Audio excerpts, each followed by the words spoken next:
Wageni wetu wamewasili, wakati wowote watakuwa pamoja nasi hapa mbele. Naona Sea Scouts wako tayari pale.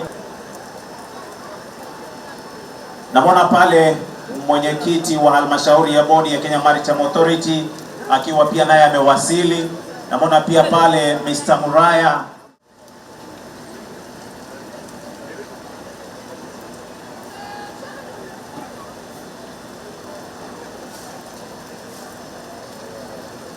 Basi mgeni wetu wa heshima akiwa tayari amekagua gwaride lililoandaliwa na the Sea Scouts.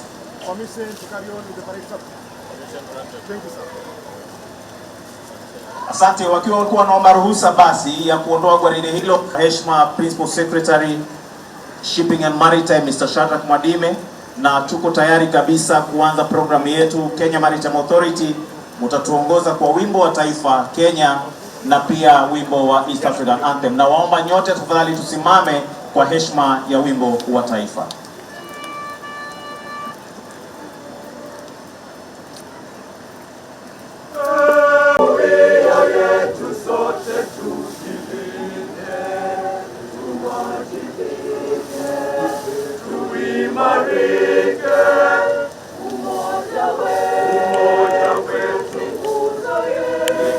Asante Kenya Maritime Authority Choir, tunaweza kukaa.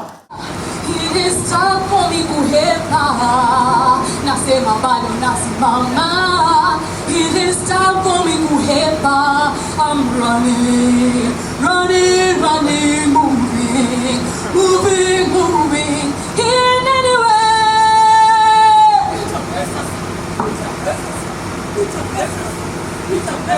It's a mess. We're about to start a war. We're about to start a war.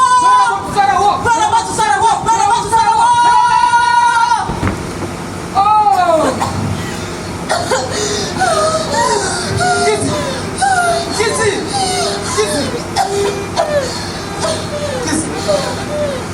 Hey. Chaton, what is that bad smell? Which smell? That bad smell. And this pictures, picture wanaitwa watu wananuka vibaya sana. Apana Chaton, this is the same bad smell we get back at home in the ocean. No, I get you. Ona ile pale. Ile ni sewage ile. Hasa ikiwa kule baharini wananuka vibaya batuku. Hawa watu ndio wanaimwaga, wanachafua bahari. Apana Chaton. Wewe si yako hiyo. No, I thought it was. What? Hiyo si shanga. Shanga? Haujui shanga? Walishangaza shangazi. High five Tato. Tough audience. Lakini kweli afanye kazi yake kabisa, bidi tukimpata tumtoe kabisa. Exactly, and when we find out we will excommunicate. Wewe, alafu tukimtoa nani atakaye kwa the god of the ocean? The sharks. The sharks. The sharks ndio kwa pale vile kuko na shark hivi, alafu ukileta matakataka hapo na nini kuna kuwa na shark attack, kuna vitu shark attack. High five Tato. Tough audience. But ni kweli kumekuwa na joto sana kukaliki. I know, just look at how coral has lost its color. Wapi kona tujui sana bleach huyu. Nini? Sio bleaching. Don't say that one. Which one? That one. Coral bleaching. Don't say that. Sorry, Coral, don't cry.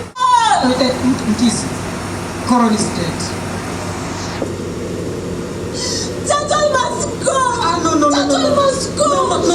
Tato must go. Niache. You think I like this? Baharini kumechafuka siku hizi. Oil spillage kila mahali. Ships zinapita ovyo makelele mpaka wewe usikizani tena very well. Mambo yameharibika kule chini. Hata si Tato pia tumekuwa affected very much. Nilikuwa nataga mayai yangu hapa. Kila siku nikijabishi nataga mayai hapa. Haya wamejenga. Mimi nitataga. Nimeenda mpaka Pacific Ocean wamejenga, Indian Ocean wamejenga, Atlantic mpaka Red Sea kila bado wamejenga. Tato nimetembea mayai yangu hata niua. Mangrove. Wewe, umeona mangrove hapa? Hapana nini? Hapana nini? Mangrove. Mango baby. Mangrove. Nikikuona wana smile twice. Kwako si uzi sura tu, ni meno na mdomo. Kwa macho yangu, we si mrembo, we ni mti, na from the bottom of my heart kama tree nimekutii. We are deep rooted, I will never leave you. Na hizi stories si chumvi, kwani mti wenyewe umekita kwenye maji ya chumvi. Mapenzi yetu ni ya kukata na shoka. Uko wapi ni kukate na shoka? Wait, Magru, so jichekeze bana. Okay, wewe jificha huko mali umejificha, but I promise you, nikikupata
commonly known as the London Convention of 1972. However, the International Convention for Prevention of Marine Pollution from Ships, the Marpol Convention, which is celebrated here today, specifically addresses stakeholders to the ship and shipping industry who are well represented here today. The Association of Maritime Practitioners of Kenya is a formation of such ship and shipping industry professionals addressed by the Marpol 73-78 Convention. MPK membership is drawn by ship captains or from ship captains, nautical officers, marine engineers, marine surveyors, marine auditors, doctors, lawyers, trainers and educationists, among others, and a vibrant student wing. MPK strongly believes that a well-trained ship and shipping human resource sits at the core of the national and global endeavor to protect the marine environment. To this end, I am happy to report here on PS that members of the MPK have been intimately involved in maritime education and training curriculum development at KCD, Kenya Institute of Curriculum Development, and in the delivery of maritime education and training programs at Bakari Maritime Academy, the Technical University of Mombasa, JQuat, among others. We are also intimately involved in discussing policy and programs with Kenya Maritime Authority through the AG's office. Seafarers are at the front line in the implementation of the Marpol Convention. But appears and respected leaders, our national ambition to be a seafaring nation is hardly achievable. The secret is in quality and quantity. A reputable brand and a reliable supply of seafarers who will take their rightful place in the global market and play their role in the protection of the marine environment in compliance with the obligations under the Marpol 73-78 Convention, which we are here to celebrate today.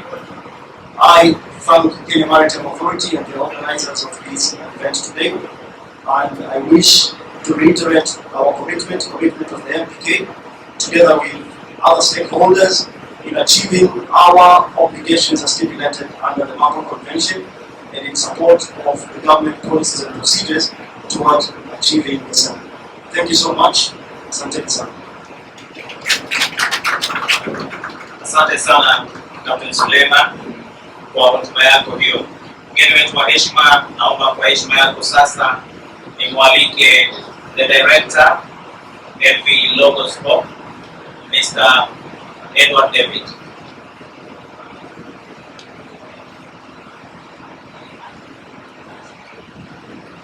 A very good morning to each one of you. Good morning. It's great to be here. Thank you for this opportunity to give it to us. Also, thank you and welcome to this distinguished guest that are seated over here. And I apologize for facing my back towards you as I'm speaking here. First of all, if we look at the theme for this year of the Maritime World Day, or World Maritime Day, is our commitment goes on. And first of all, I want to take a moment just to say thank you to the different ones that has made our visit to Mombasa, Kenya possible. And to begin with the Mombasa County government. A special thank you to the Governor, His Excellency Abdul Swamad Sharif Nasir, Senator His Excellency Muhammad Faki, and County Executive Committee members, everybody who has been supportive and supporting MV Logoso visit to Mombasa, Kenya.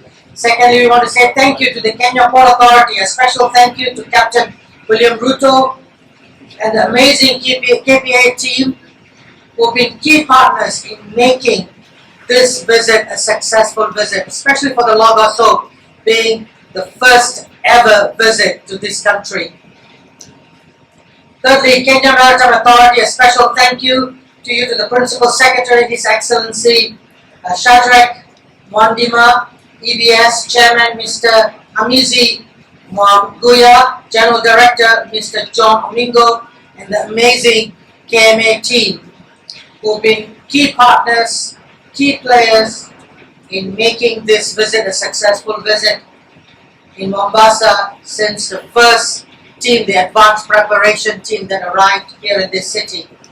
And also sending engineers, cadets to come and support our time here, but also in the past as well. We also want to say thank you for releasing Christine, Roy, and Mike to be key players. You know, without them, we haven't been able to sail from Port A to Port B. And it's reality today. We couldn't have sailed from Mombasa, Kenya to Dar es Salaam, Tanzania without our first engineer, Christine, who's sitting over there. Just want to say a huge thank you to Kenya Maritime Authority for releasing her. Fourthly, Bandari Maritime Academy, a special thank you to the Director, Mr. Francis Muraya, and the Deputy Director, Engineer Titus Galonze, for providing your facility. This port has been a key port for us, where we've received 84 new people.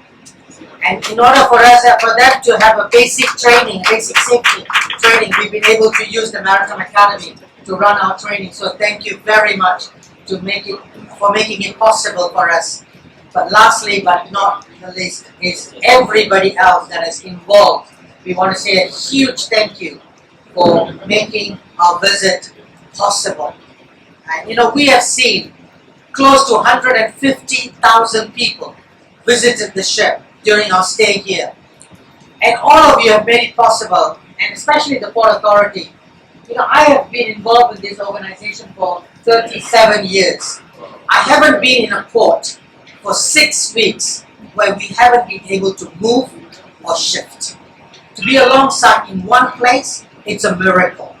And that's only been possible because you have made it possible. So thank you very, very much. You know, talking about Marpol and talking about environment, and our journey is to impact the people of the world by sharing knowledge, help, and hope. And we are more than aware of the environment, and we want to make a difference in practical ways. And we are starting at the doorstep. You know, they say charity begins at home. And what we do on board is that we educate our people on the ship. And we have between 6 to 7 different bins that we separate our disposals. So already on the ship, everybody that comes on board are trained, are drilled every day. Where do you put your rubbish? Is it in this bin, or this bin, or this bin? So right from the little ones till the adults are trained to dispose their rubbish in the right bins. And also just different ways, reusable cups. And that's what we want to drill into our community. And we want to also make sure that once you take a cup, you don't just change cups all the time. You use it again and again and again. You know, it's something that we want to drill into our community. It doesn't happen all the time because Our community changes every 6 months. So training is constant for us. And I'm sure it's for you as well as you train your community. And that's something that we want to make sure that happens all the time. Turning off lights. You know, this environment is so important today. So we are teaching our people to turn it, even though we don't pay for electricity, but we pay for fuel. It's important for us. The fuel cost is not cheap. And we are training our people to turn off your lights.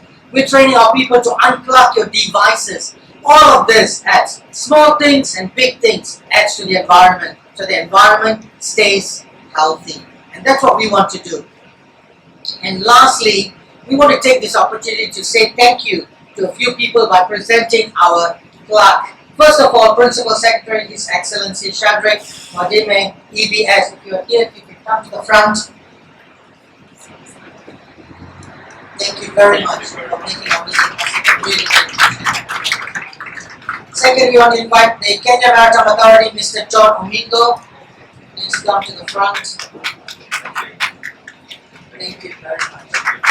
Makofi. Thirdly, Bandari Maritime Academy, Mr. Francis Muraya. Please. Thank you very much. Makofi. Once again, thank you for having us here in Mombasa, Kenya for our first ever visit for the Logo Show. And we hope this is not going to be our last visit. We hope to come back at some stage.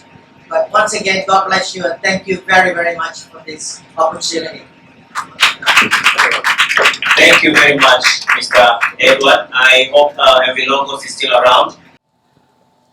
I stand here on behalf of Inchcape Shipping Services. I am greatly honored to address you today on this special occasion of the World Maritime Day themed Marpol at 50. This year marks a significant milestone as we celebrate 5 decades of the International Convention for the Prevention of Pollution from Ships, Marpol.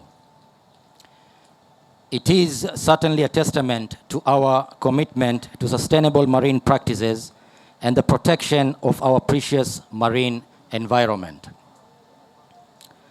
The Marpol Convention, adopted in 1973, has been instrumental in shaping the way we use and safeguard our marine resources. Over the past half a century, it has evolved to address emerging challenges and continues to be the beacon of hope to our oceans. It stands as an evidence to the international cooperation where nations come together to safeguard our common heritage, the seas and oceans that connect us all. Marpol has served as a guardian of our oceans, ensuring that shipping, a vital component of the global economy, does not come at the cost of our environment. It has indeed set standards for the prevention of pollution from ships, covering areas such as oil, chemicals, sewage, garbage, and air emissions. These standards have not only reduced the environmental impact of shipping, but have also improved the overall sustainability of maritime trade. Gladly, Inchcape Shipping Services is proud to be part of this journey. We have witnessed the positive changes that Marpol has brought about in the shipping industry, and we continue to support and promote its principles in full. As a global maritime services provider, we recognize our responsibility in ensuring that Marpol's goals are well and fully met. However, the challenges facing our oceans are far from over. Climate change, plastic pollution, and the need for sustainable shipping practices demand our unwavering commitment. It is certainly not just a legal obligation, mind you, but rather a moral imperative to protect our oceans for future generations. As we celebrate Marpol's 50th anniversary, let us recommit ourselves to its principles and ideals. Let us work together to find innovative solutions to the challenges ahead. Inchcape Shipping Services remains dedicated to supporting sustainable maritime practices and environmental protection, and we encourage all stakeholders to join us in this important endeavor. In closing, I would like to express my gratitude to the International Maritime Organization for its leadership in promoting Marpol, and to all of you, the maritime community, for your dedication to the sustainable use of marine resources and the protection of our marine environment. Together, we can ensure that our oceans continue to thrive for generations to come. Thank you and happy World Maritime Day. Our Principal Secretary, Bwana Shadrack Mwandime, the Chairman, Board of Directors, Kenya Maritime Authority, and the board members from Kenya Maritime Authority, and also the board members from Badari Maritime Academy who are here, the representatives of the seafarers unions, WAMESA, the maritime practitioners.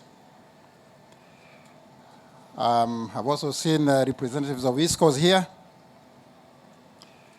the representative of the IMO, Captain Muri, the director, MV Rogos, invited guests, ladies and gentlemen. I wish to take this very humble opportunity to really appreciate the organization of this day by Kenya Maritime Authority because it helps us to reflect on how far as a country we have gone in implementing the convention and how to move forward. And more importantly, even to have an opportunity to think about maritime activities, be they economic, be they training.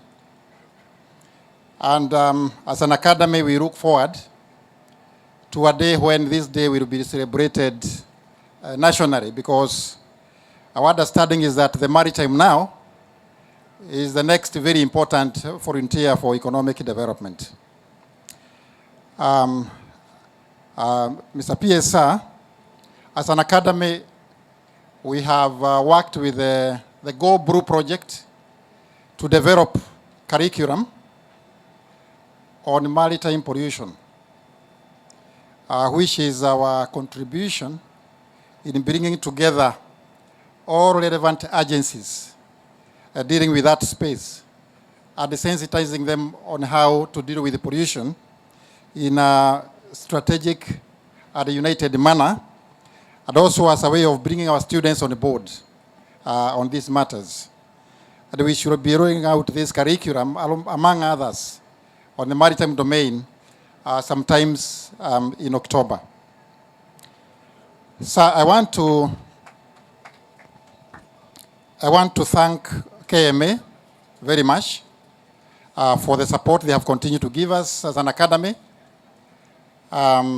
in promoting our training, our courses, supporting our students to make sure that our cadets and those who are training for the offshore activities are able to move forward. We really want to appreciate that support and look forward to even more support. Finally, sir, just to thank the director, MV Rogos. Since the ship docked here, hundreds of our cadets have been able to come over, learn, lead, and experience the ship from that close range. We are very, very appreciative, and we look forward to more engagement even as we move forward. We want to thank you very much. God bless you.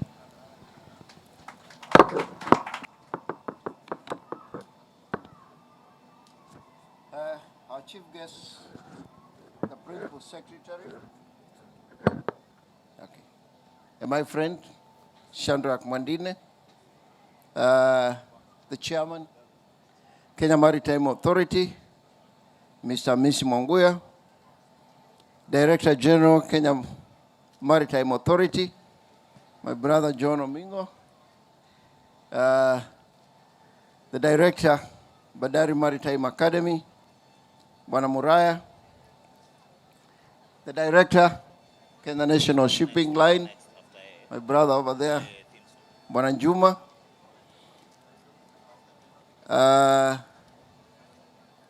I see the Chair, Womesa Kenya, Madam Viona Mbandi, the Chairman, Association of Maritime Professionals, Captain Suleiman, Directors, Kenya Maritime Authority, led by my brother, Director Mutinda, board members of other state corporations, Baria wenzangu. I also see the director, Logos Op, is here with us. Thank you. We also have the representatives of East Coast. Ladies and gentlemen, good morning. I'm pleased and delighted to be here at this coastal city of Mombasa to join the Maritime Fraternity of Kenya in celebrating this year's World Maritime Day, whose theme is Marpol at 50, our commitment goes on.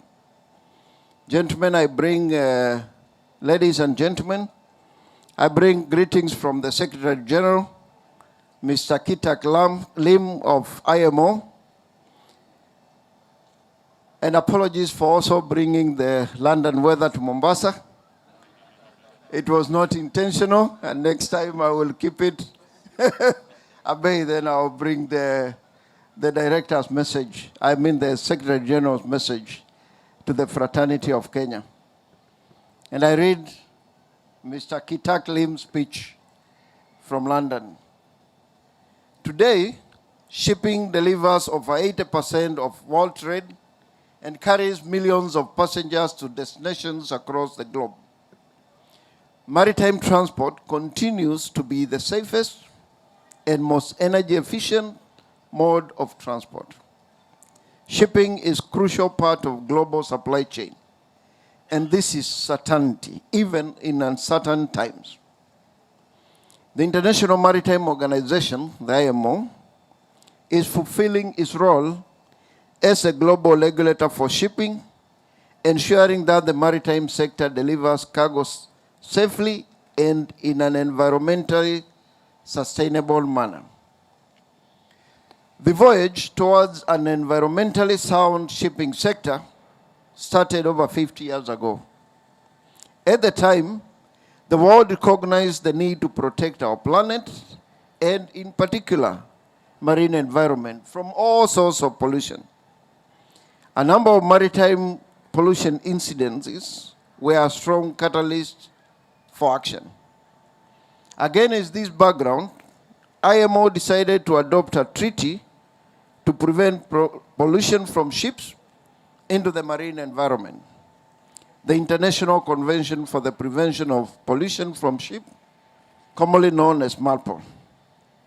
And over time, the IMO member states, Kenya included, expanded Marpol's coverage, starting from accidental and operational oil spills from tankers to the prevention of pollution from chemicals carried in bulk, packaged dangerous goods, sewage, garbage, and ultimately, the prevention of air pollution from ships.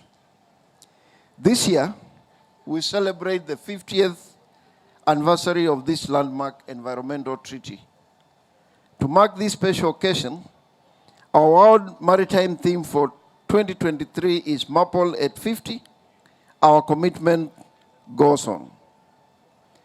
Through this decade, Marpol has constantly advanced to keep up with the lessons learned and new demands, such as the imperative to tackle climate change and to accommodate new technology. Marpol rules are continuously upgraded as we look to a sustainable future and enhance the protection of our planet and the ocean. Marpol has had a positive impact on the marine environment. It has changed how ships like this one are designed and operated. The number of oil spills fell by over 90% over the last 50 years due to this and other targeted interventions by the IMO. Thanks to Marpol, the discharge of plastic garbage into the sea is now banned, and operational wastes such as garbage, sewage, cannot simply be disposed of at sea and are very strictly regulated. Air pollution has also immensely cut sulfur oxide emissions from ships. The latest efforts focus on driving the decarbonization of shipping, supporting the global fight against climate change. Of course, there's still more work to do. As we mark 50 years of Marpol, I invite you stakeholders to promote further dialogue on the next phase of IMO's work to enhance sustainable shipping and protect our planet and oceans. Shipping is evolving. Shipping must embrace decarbonization, digitalization, and innovative technology, including automation, while ensuring the human element is kept front and center of the technological and green transition to ensure a sustainable planet for future generations. Marpol has made a difference to shipping and to the health of our ocean, and will continue to do so as we look ahead to the next 50 years. Thank you very much, gentlemen. That was the speech from London, our IMO Secretary General. Thank you very much once again. Asante sana. Asante sana, Captain Moli. Historically, we have celebrated this thing since KMA was set up. Initially, we started with a caravan that used to move from all the way from KPA around the town with the drums and the dancers.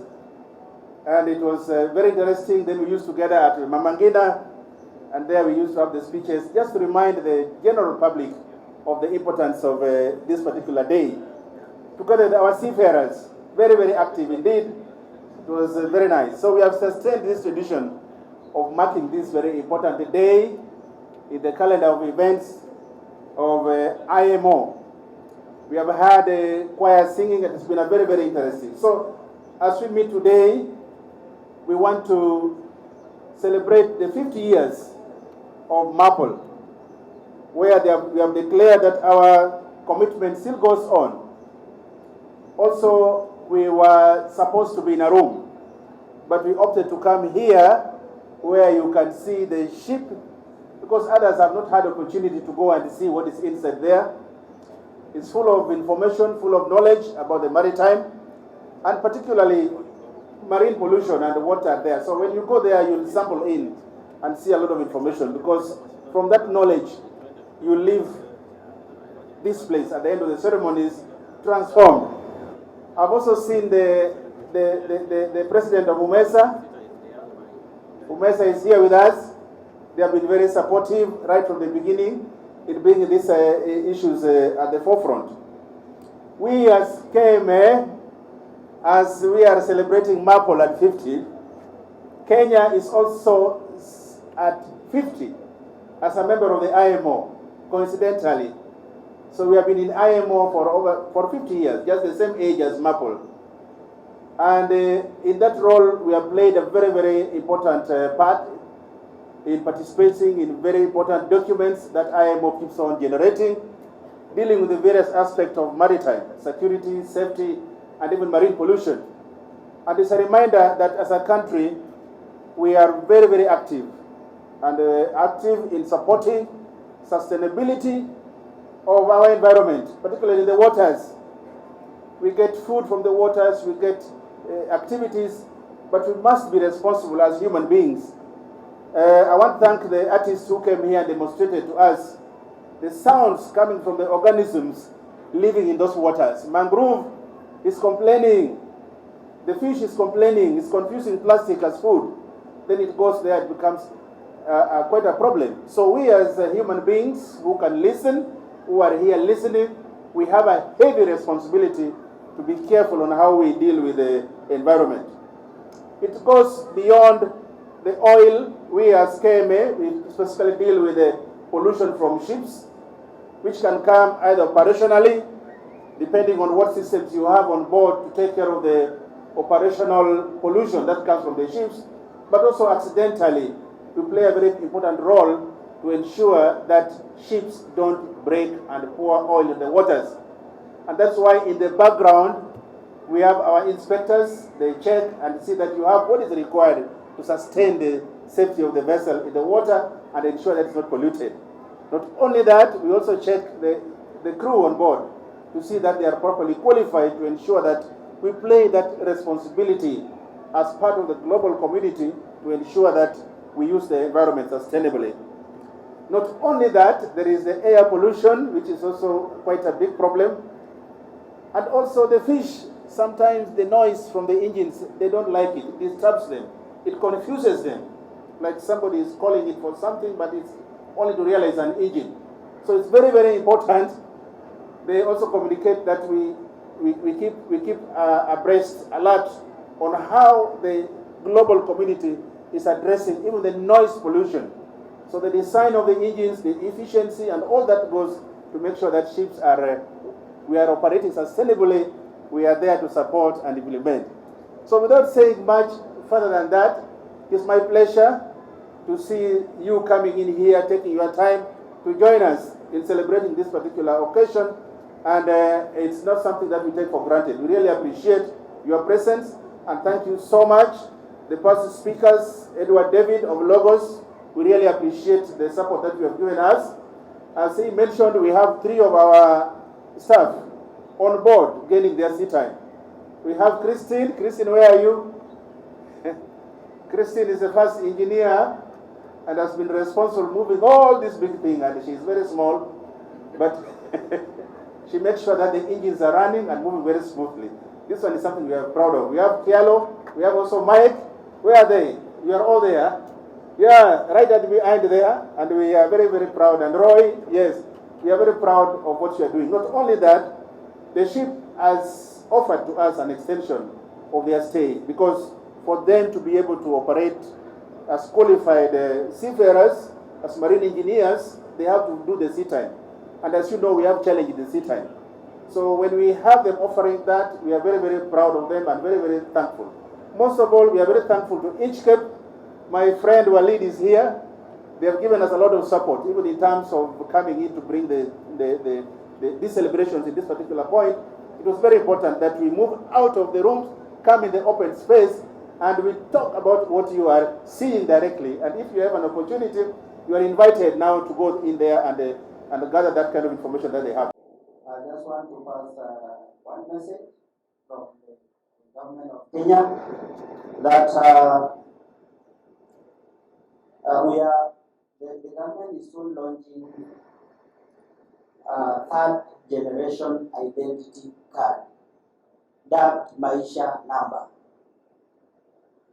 The Maisha number is a digital identity card, and it is going to be launched so that all of us can get that digital identity card. And I'm therefore appealing to each and every one of us that when that time comes, let us visit our NRB offices so that we get registered. Our chief guest, Mheshimiwa Shadrack Mwadime, the County Commissioner representative, Oming'o, Board of Directors, Kenya Maritime Authority, Board of Directors, BMA, Maritime, representative of the IMO, Captain Moli, representative of Logos, who was here with us, the Association of Maritime practitioners, represented by their president, Captain Suleiman, colleagues, seafarers, stakeholders, assalamu alaikum. Habari za asubuhi. First, I want to start by giving the apology of His Excellency Abdul Somad Sharif Nasir, the Governor of Mombasa, who was supposed to be with us this morning, but he got another engagement abruptly, which he had to attend to. So, nimepokea salamu za gavana wetu. PS, allow me to recognize the directors of Kenya Maritime Authority. I want to start by introducing the directors of KMA. Sanobeni tafadhali no introduce. We have Director Kalicha Wario Gufu. We have Director Mutinda, representing the Office of the Attorney General. We have Dr. Lilian Apadet, Director of KMA. We have Bwana Ali Mono, Director of KMA. We have Bwana Mheshimiwa Richard Amana, who is also a Director of the Kenya Maritime Authority, as well as Director Kibor, Ezekiel Kibor, representing maritime industry. And last but not least, we also have Director Anne Kemoto, Director. I also want to take this opportunity to introduce directors of Bandari Maritime Academy. Tafadhali simameni mtambuliwe. Director Judy Nyakawa, Director of Bandari Maritime Academy, and Director Julius Segera of Bandari Maritime Academy. I am really happy to join you all this morning, fellow Kenyans as well as the rest of the world, as we mark the World Maritime Day. The theme of this event, this occasion, is Marpol at 50, and we want to state that as the Kenya Maritime Authority, we are committed to support the sector, to grow. We have a new impetus within government, led by His Excellency the President, Dr. William Samoei Ruto, to drive the industry so that Kenyans can reap the benefit of maritime and shipping. So today, as we celebrate, I want us to reflect on the journeys made in development of our sector and the improvements that need to be undertaken so that we can compete effectively in the maritime space. I want to acknowledge our key stakeholders, including INCHKEP, Tamimi, Wadi. I remember when the MV logos came, you gave me a call and invited me. Unfortunately, we were not able to attend. But I want to confirm to you, I came a bit after 1 week. I visited MV logos, and I was happy to be here. So, because of time, it is my humble pleasure and duty to invite our chief guest, Honorable Shadrach Mwadime, to give his remark, and also I want to wish you a happy World Maritime Day. God bless you. Thank you so much. I'm quite impressed because previously I made to understand you've been having your celebrations indoors, but for the first time we are having these celebrations in an open space along this beautiful harbor next to a major vessel, MV Logos. And I want to register my sincere appreciation to the management of MV Logos, because I've seen a number of young people make their way into this ship, not only to gain knowledge, to access information that is there, but you can imagine at these formative years in their life, the kind of ideas that are forming, within themselves. Possibly we'll have a number of marine engineers in the next 20 years as a result of this visit. It is a fact. Or possibly, captains, those who will do naval, what is it called?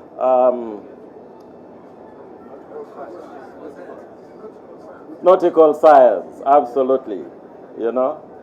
And even the other seafarers who in the next possibly 20 or 30 years will be having in the country as a result of them visiting this vessel. So I'm quite impressed with the organization of today's World Maritime Days.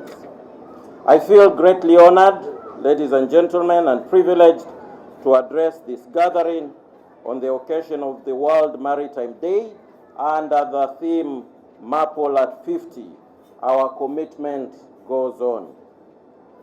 The day gives us an opportunity to reflect on the importance of the maritime and shipping sector and to raise awareness about its vital contribution to the global economy.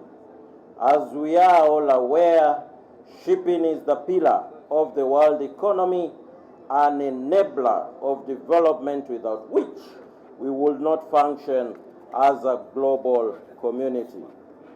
Ladies and gentlemen, the theme for this year provides us an opportunity to reflect on our commitment to make shipping sustainable and to reduce the environmental impact of our shipping activities for the future of our planet.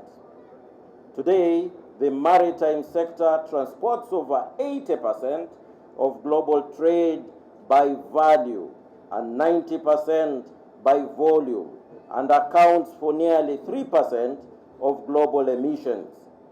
That is why addressing climate change in the sector is critical to our collective future.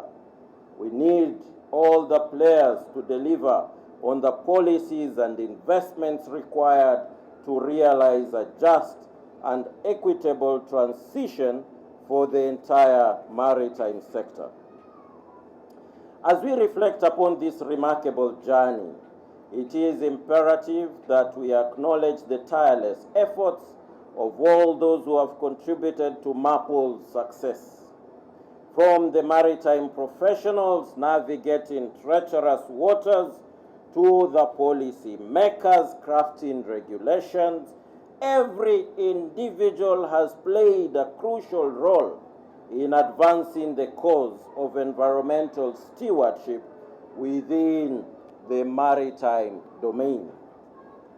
Our commitment, therefore, to Marpol is not merely a pledge, but a testament to our unwavering dedication to safeguarding the world's oceans for future generations. It is a promise to uphold the principles of responsible shipping, to mitigate pollution, and to promote sustainable practices that will echo through the annals of time.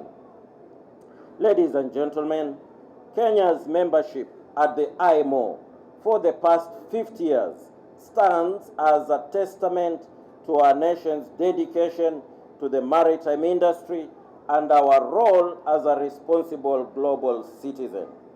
Through active participation and collaboration with our international counterparts, we have contributed significantly to the development of maritime policies and practices that align with the goals and aspirations of the global community. This year marks 50 years since the adoption of Marpol, an important international convention for the prevention of pollution from ship's oil, noxious substances in bulk, harmful substances in packaged form, sewage and garbage, and air pollution. The convention has made important contributions to protecting our planet and ocean by making shipping safer and cleaner. The world community and the African continent in particular looks up to Kenya to provide leadership in addressing current and future challenges for the sector. Our commitment to this remains steadfast and unwavering.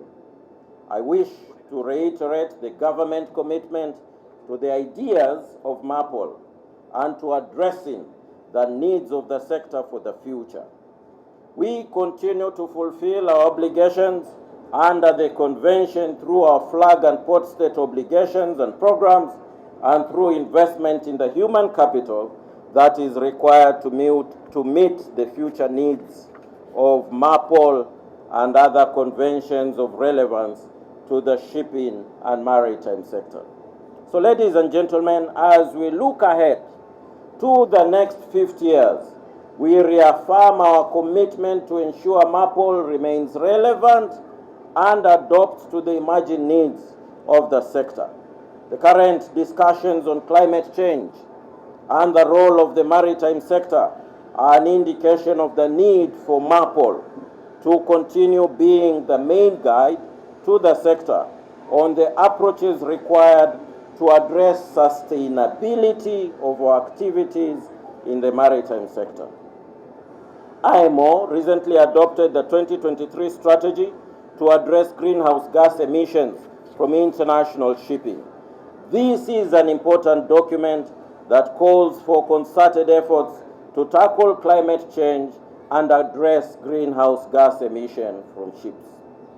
Kenya is and will continue to be a significant contributor to the discussion and the implementation of the strategy going forward.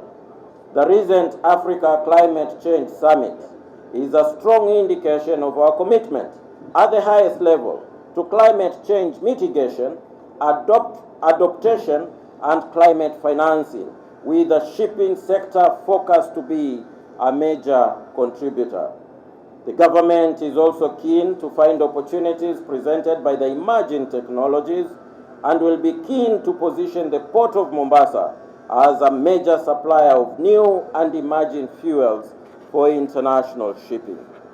Ladies and gentlemen, as we celebrate our achievements, we must also recognize the challenges that lie ahead.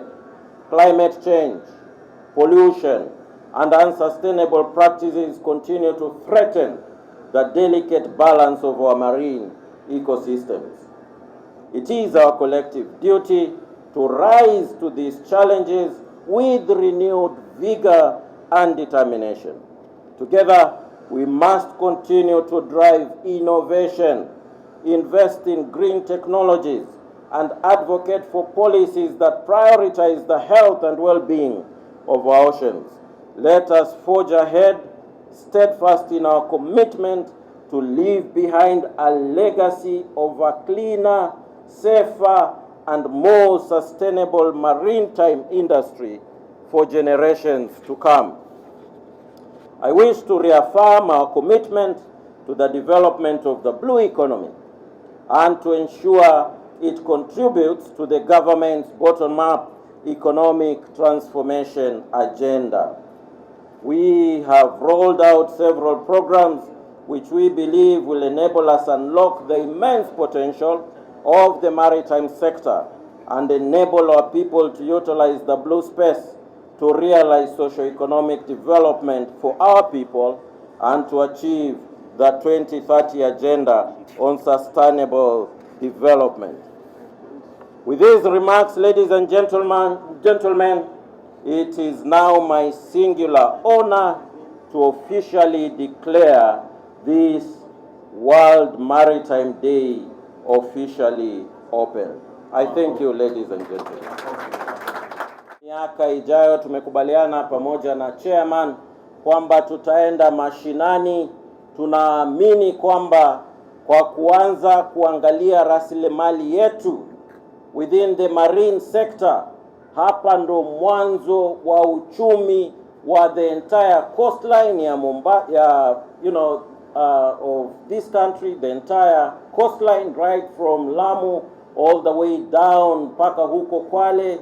It will be the beginning of opening up the economy, and not only within the limited area that I have mentioned, but also our national economy. Kwa hivyo miaka ijayo tutaenda mashinani huko Kwale, huko Kilifi, huko Lamu, tuketi pamoja na wananchi kuwahamasisha umuhimu wa the blue economy, kuwahamasisha kwamba hapa ndio itakuwa mwanzo wa maendeleo ya Kenya. The standard of living of our people will improve.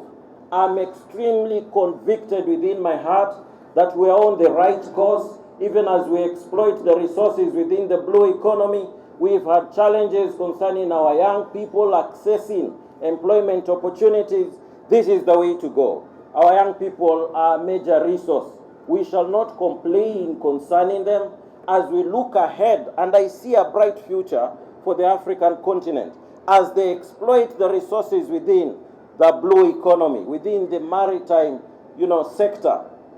They will not only be coming up with innovative ways in terms of new technology to produce goods that will be beneficial to the Kenyan community, but I foresee that even the market is available within.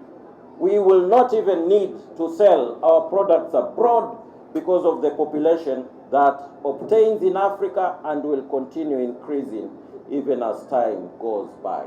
So the future of Africa is extremely bright.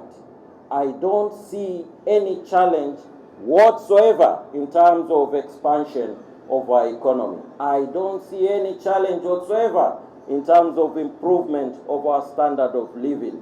I don't foresee migration of our young people abroad, so long as those who are in authority as it is currently can come up with strategies and policies that will eventually enable them to be able to exploit the resources within their environment. Thank you very much, ladies and gentlemen. Asante sana Bwana Pia.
Minister, I want to invite you now, guided by the chairman, to present dummy check to MV Logos Hope to support the Kenyan cadets.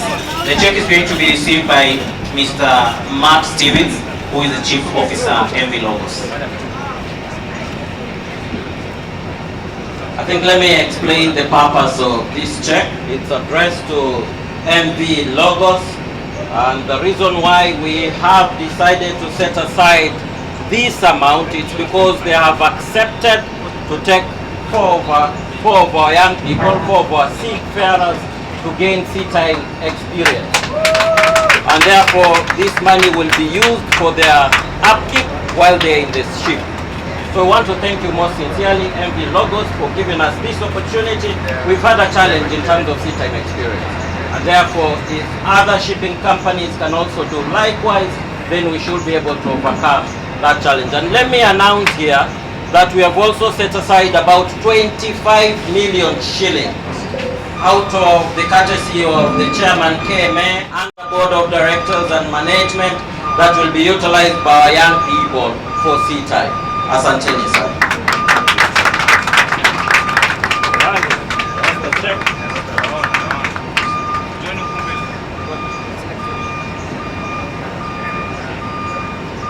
Haya, makofi mabibi na mabwana.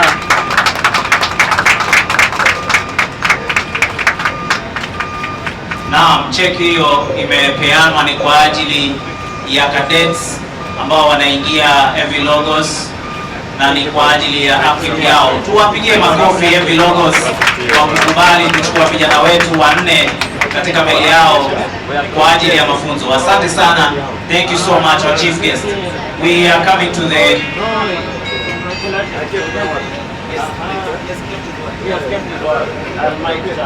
Naam, ngero Aisha Mapale akiwa anasalimiana. Hawa ni baadhi tu ya wale wafanyikazi walio ndani ya meli ile. All right, thank you. Thank you very much. Asante sana. Thank you very much our chief guest. Thank you so much Mr. Mark Stevens from Logos. Ladies and gentlemen, we are coming to the end of our program, and I want to invite you all for lunch at Bandari Maritime Academy Hall. From here we can proceed there. Of course, our dignitaries, you have instructions from our PR department, and they're going to take care of that. So ladies and gentlemen, we want to end this program. Let me invite Reverend Molly to close with a word of prayer, and then we'll be free to disperse. Reverend.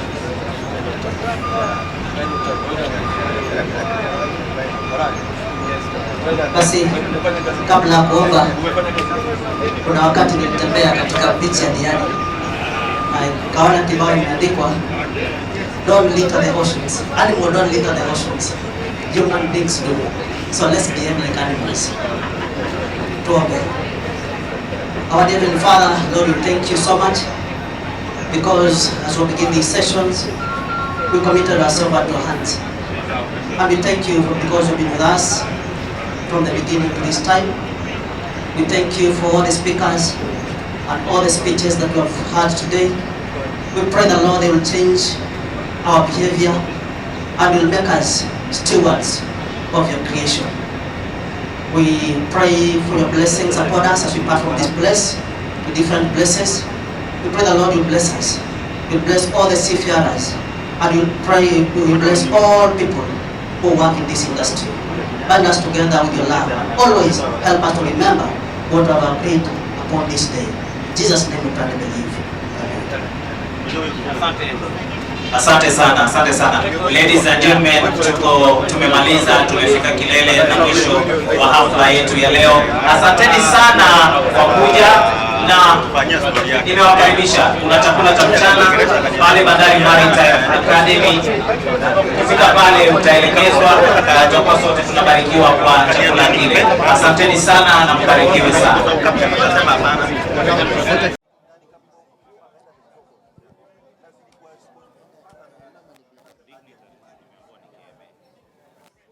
DJ.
service needs, and we're on limited power, it's able to handle that amount of power. Fortunately,